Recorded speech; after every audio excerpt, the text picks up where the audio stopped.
Good morning, it is day 3 and I'm feeling fresh. It's a beautiful day again. I've had a good night's sleep and feel prepared for another day at camp. So I thought I'd talk through what we've got planned today. We have breakfast at 8:30, which we're going to head down for. We've got 2 classes by Gideon and they are on Pause Command Companions and Trials and Persecutions. And then at 1:30 we've got a rap session by Brother Lorenzo called The Shipwreck. This afternoon we've got quite a few activities in the schedule. We've got something called a cook-off, we've got crafts, and then we've got a treasure hunt at 8:30. And I've heard really good things about the cook-off, so I'm really curious to see what that entails. And then we've got an evening devotion at around 9:30 and then lights out at 11. So another jam-packed day, which should be really, really fun. I don't have any classes for today, so I'm here to support the other sisters in helping with the crafts for the children. So I'm looking forward to seeing what they get up to today. I'm sporting a slick back style today. I don't know if you've noticed from the start of these videos to now, my hair just getting progressively bigger and bigger and messier. So today I've decided just to surrender to the heat, do a slick back style, and maybe revisit hair tomorrow when I've got a little bit more capacity. And also, and I don't want to rush any days away, but tomorrow we've got a formal dinner, and the formal dinner is probably the biggest event of the weekend, and everybody dresses in their best clothing and make amount of effort. And if I'm anything other than a Christadelphian, I am a bit of a glam girl. I love my hair, I love makeup, I love wearing pretty dresses, so this is right up my street. So I'm really excited to get a bit glam and dress up and celebrate a lovely evening tomorrow. So that's kind of giving you a bit of a teaser into what we're getting up to tomorrow, and everyone's really excited for that. So but we'll focus on today because we've got so much happening. So head off shortly and make our way down to camp and see what the rest of the day brings.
Day 3 of camp, and today has been a bit of a blur. Like, it's been so good, but it's been really busy, and I have recorded this a couple of times trying to articulate what we've been up to today, and it's turned into pure gobbledygook. So I'm going to try again one last time and see how I get on with this. Just have this wave of tiredness from the heat, but then also a wave of not wanting this weekend to be over because I'm having so much fun, and it's just felt like meeting so many lovely people, so many friendly people, and so many kind people. Just makes you not want it to end. It's just been such a lovely experience so far. There are moments that have been tough physically, but overall it's just been great, and I feel so grateful and blessed that I've been given this opportunity. I'm so thankful that God's guided me here with an incredible team, and we've been able to support all of the efforts of the brothers and sisters out here putting on this weekend for the people in their community over here. So yeah, just keeps coming in waves.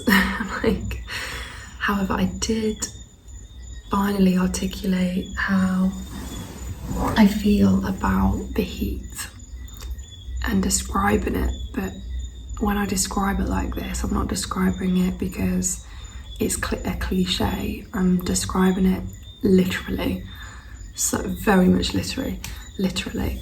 So the heat here at around, I keep talking about the same thing, but the heat here, I know I've nailed it now. Like, I know mentally why I was struggling, and now that I know, now that I've kind of worked through it in my head, I was fine today, which makes me think it might be slightly psychological as well.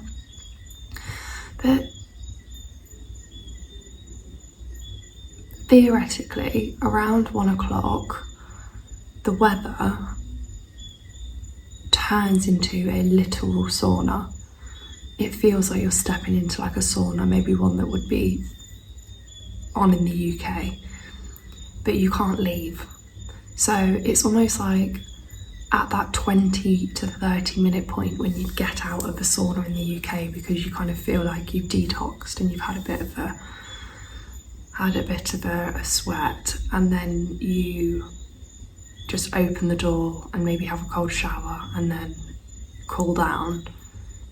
You are basically stuck in that sauna for 2 to 3 hours. So I think when I got here, I was really struggling to compartmentalise that feeling. Some of the highlights from today include the cook-off, which was really good fun. We had to design a main course out of a selection of random fruit and vegetables and get really creative with how we were going to present the food and relate it to maybe a Bible story or scenario, and see how much of the food we could use as a resource to tell a story. So that was really fun, and I can see they get really competitive about it, really competitive, which is so sweet. And then the second thing we did was the treasure hunt. Now, the treasure hunt was a little bit later in the day, and I'm so glad I was with the team that I was with, because it was a little bit more slow pace in terms of my energy levels. And unfortunately we did come third, but it was a really fun experience, and again, some really competitive teams. So that was an interesting experience as well, especially for not having done it before. I think a few of us did really well. So that was that, and then we kind of did some hymns and then had like an evening wind down talk, and then we headed back home, which is where we are now. So an aspect of life here in Jamaica for some of the older Christadelphians was really interesting to learn about, because I was speaking about if they'd ever look to come to the UK and maybe visit UKYC or go to a couple of conferences or Bible schools, and they said that they'd absolutely love to, but here are so strict on visas that sometimes it can take years for them to just go on holiday to somewhere like the UK. They get rejected because they don't want people to leave and not come back, which is really common, especially working professionals that leave for careers or to try and build a more affluent lifestyle, which means that over the years getting a visa to travel, to move away, to travel, has just become such a long, laborious, overextended process, and you have to jump through a lot of hoops just to be able to go on holiday to a different country. And I think some of the criteria for would be having a full-time job, having a property, being married to somebody here, which isn't a possibility or isn't a reality for a lot of young people here due to the economy. So some of them might not have affluent jobs, some might not have houses because they can't afford to get onto the property ladder, and some of the brothers and sisters in the community here, it's becoming harder for them to find people in the ecclesia here. So it's meaning that they're not getting maybe married as quickly as they might do in an environment where there's lots of single brothers and sisters that they could meet and mingle with. So in turn, that means that their likelihood of getting a visa and travelling to different places becomes a lot harder. I just felt really sad about that for them, because I've had the luxury of travelling to, I think I've mentioned it in one of the other videos, to 26 countries, and a large majority of those were in Europe, which was extremely convenient, but a lot of those were quite far away. And I don't think I'd ever been grateful for the process of a visa application when I've needed it. Like, I don't think, to put it into context, for me to apply for a visa to come to Jamaica took me about 5 minutes. It's just really sad that they miss out on the culture of countries and brothers and sisters all around the world just because their country portrays being reluctant to let them leave. And it's not even to leave permanently, it's just to travel for leisure. So yeah, I said it would be lovely to see them at a conference like UKYC, but so it's just quite humbling really to realise the privilege that I've just got being here. Like, I can't imagine being in that situation, especially because I love travelling so much. I love meeting new people, and I also think because I don't know if I would have got baptised if I hadn't have travelled as much as I did, because I got to meet different ecclesias, I got to visit different ecclesias and meet so many different Christadelphians around the world, that it really opened my eyes and gave me a perspective of what is tradition, of what is culture, and to be exposed to all, or a huge variety of versions of the Christadelphian faith, lived faith and belief.